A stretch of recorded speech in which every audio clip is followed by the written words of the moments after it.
Hey y'all, it's Keisha again. I'm back and I am printing tote bags today for the first time. I'm experimenting because, as you know, I don't have a conveyor dryer, and these are the polypropylene bags that I've heard melt very easily. So I'm playing around to see what I can do to get them at least halfway dry with my heat source without melting them. So far I have my flash in the same spot and all that, but my table is lower, like much lower. So I'm playing around. It's not really getting it dry, but I'm just playing around. And this is water-based ink, of course. So I'm getting caught on something. I don't think I would do the pocket bags again, but it's not too bad.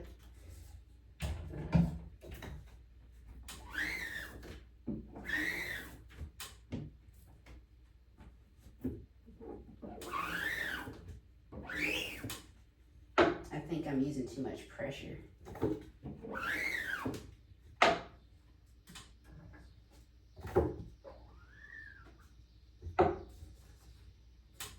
So with this order, she got 100 bags and 50 shirts and light purple.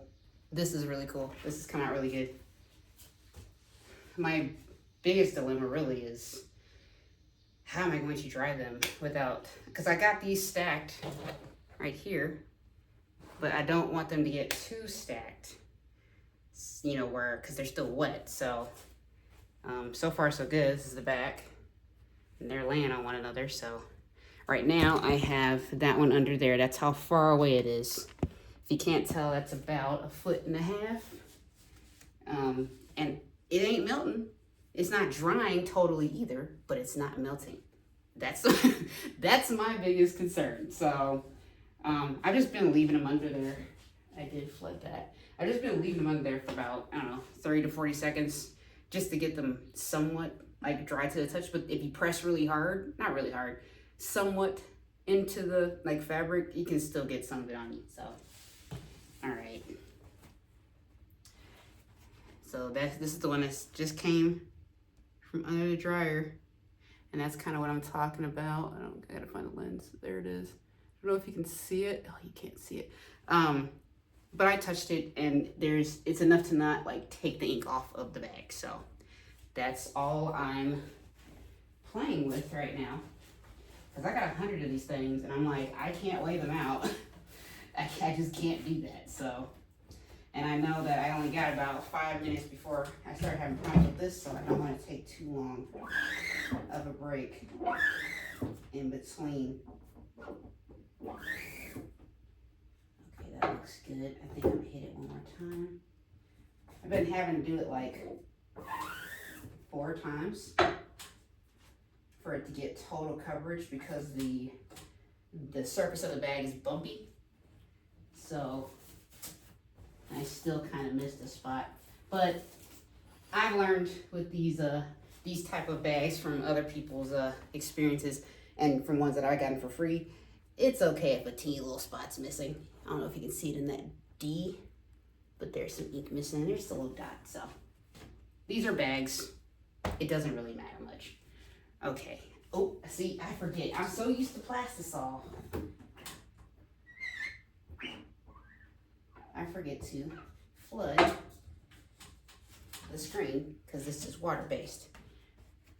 But so far, so good. I mean, this is coming out great, actually. So I think I'm just gonna roll. I'm on my, what, 1, 2, 3. I'm on my 7th bag, so I got a while to go, right? I think what I'm going to do is stack these about 10 to 15 in piles of 10 to 15. That way, you know, I'm just worried about, since they're not totally dry, the weight. If I put too many on top of each other, you know, they'll press down and they get some ink on the back of the bag, which is not where I want the ink to be. So I think I'm gonna do that, and I've heard that they dry, like water-based will dry in 24 hours fully. So okay.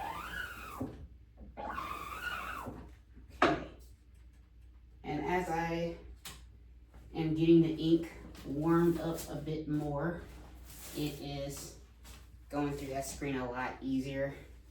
So yeah, so I just wanted to see if I could do this. I forgot to flood it again.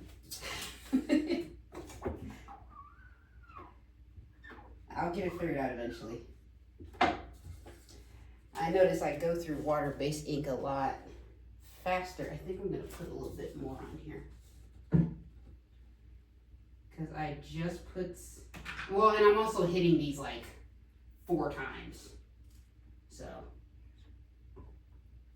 I'm sure that's not really helping, but that is okay. So yeah, this is the video. I just wanted to see if I could pull it off and print water-based on these bags and at least partially dry them with a heat source without them melting. So FYI, I guess, and hopefully this helps someone. Maybe it doesn't, I don't know. But if you're printing tote bags at home and you're worried about drying it, and you have a flash dryer and a table, just put it on one of the little folding tables. That's all this is, and keep it at, this is literally it's almost 2 feet away, actually. Let me make sure this is up. It's about, yeah, almost, yeah, it's about 1.5 feet. I say a foot and 6 or 7 inches. That you can do it. And I was going to originally, because I do have a heat gun too, and I considered drying, you know, maybe with the heat gun instead of the flash. But with the flash, ideally, I can put one of these under here and let it dry. It's been sitting under there for about 40 seconds, 45 seconds, and nothing's happening. It's mostly dry to the touch, as long as you don't put pressure on it. So that's all I'm looking for. But I thought maybe I could do it with the heat gun. Decided against it, but if maybe the next time I do this, I will try it with the heat gun and see what that's like. Okay. I think I got almost 10 bags here now. And it is so cool that I have a kit palette to print these on. I have been dreaming about this for a long time, so this is awesome. Highly recommend.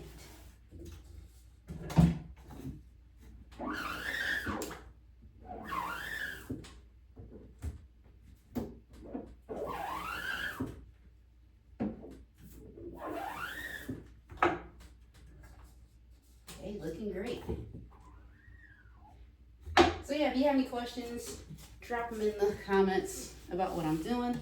Yeah, that ink is coming right through that. That's good. It's looking good. It's looking good. I'm just having fun with this now, so I'm gonna end this video, but I'm gonna keep playing with this and see maybe if I can get it a little bit more dry. I don't know. We shall see. Did I cover it? Did I do it? Yes. I'm getting there. All right, guys, that was the video. And if you try this, good luck. And I just wanted to show that, well, you don't have to be scared of tote bags and printing water-based ink on them. All right, I'll see you guys later.